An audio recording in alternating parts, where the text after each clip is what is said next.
Hey you guys, it's Lori. I just wanted to do a real quick video here and give you a peek at my new lighting setup.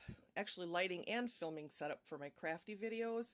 I've had a couple questions about the light that I bought, and I just wanted to share it real quick here.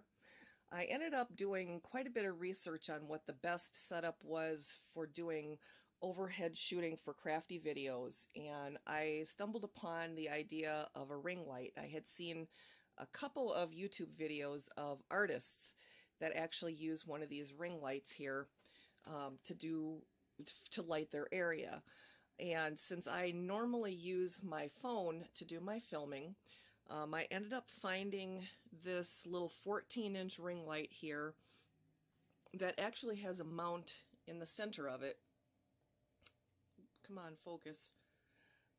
To put my phone, or it's kind of fuzzy, sorry about that, or a lightweight camera.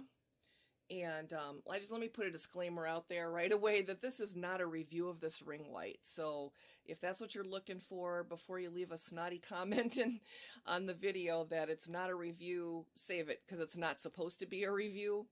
I just wanted to give people another option for a setup they could use for doing overhead filming. So a lot of people use these ring lights to do like makeup tutorials and such. I'm gonna go ahead and turn it on so you can see how bright it is.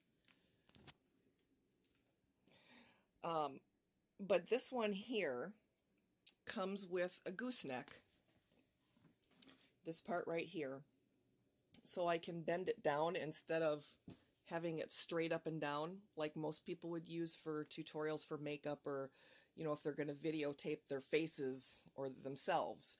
I want to videotape my work surface here. So I liked the fact that that it came with this piece, that I didn't have to purchase this extra. I bought the whole ensemble that came with the light, the gooseneck, and the stand. You can't really see that too well. You can kind of see it peeking out there. It's kind of like a tripod, only it's actually just a stand for the light itself. The light, you can adjust. I'm trying to do this.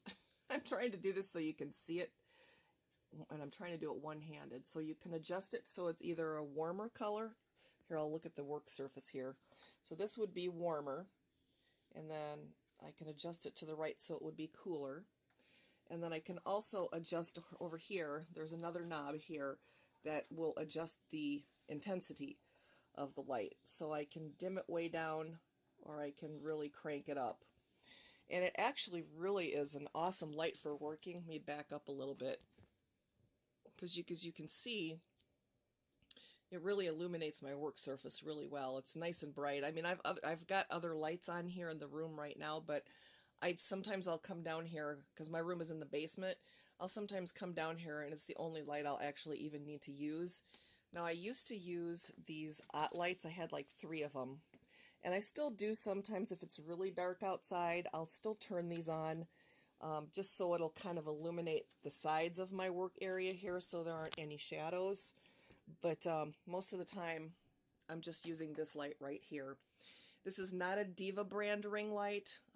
In my opinion, those are way too expensive. I will put the link for this brand of light in the description. I got it off of Amazon. I want to say it was $79.99 or something like that. It's a 14-inch. And usually, like when I'm filming videos of journals and such, I'll also use a piece of white poster board here to create extra reflection, so it just helps brighten up the video so it's not super dark. Let's see, what else am I forgetting? It fits my phone just perfect. These two